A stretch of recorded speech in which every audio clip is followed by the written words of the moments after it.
Many people use the telephone in their everyday lives for numerous reasons, such as business calls, emergency phone calls, to keep updates on certain events, or even a common phone call to a friend.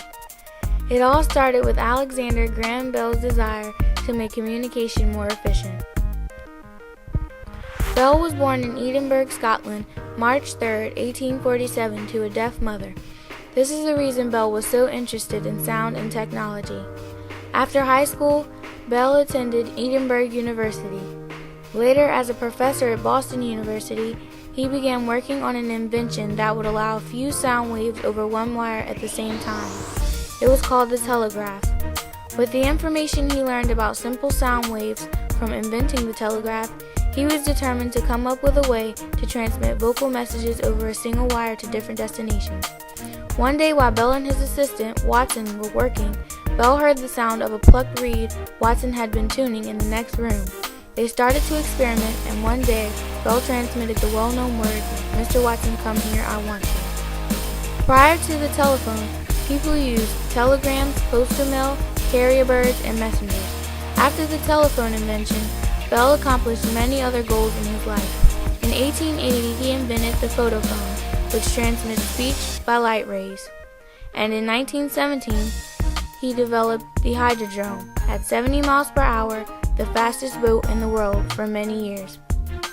Following the telephone, payphones were the next step in telephone communication.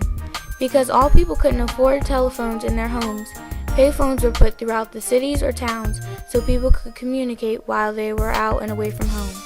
The next major upgrade in the communication was cell phones. Cell phones have become the norm in today's society. Most people are surprised if you don't have a cell phone, and those that don't become a part of the minority.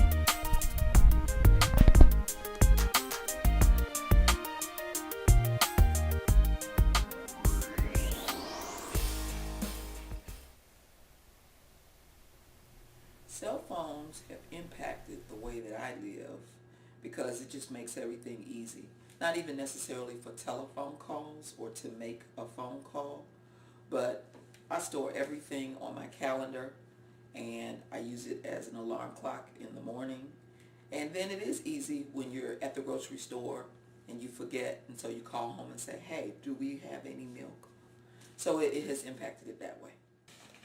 How has the cell phone impacted the way that I live my life? Well, the cell phone hasn't really impacted the way I live my life for a couple reasons. One reason is that I'm kind of technologically challenged, so all I really use it for is phone calls. It's convenient for that, reason. I text now, recently just started that.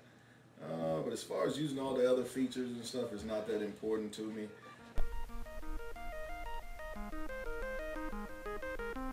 Although the telephone has revolutionized communication so much, there are new systems that might put the telephone on the back burner of technology today. There are social networks like MySpace and Facebook, and on these websites you can do so many things, such as communicate with people, which is what you would do on the telephone, but with these websites, there is no limit to how many people you can talk to at once, even if that person is halfway across the world.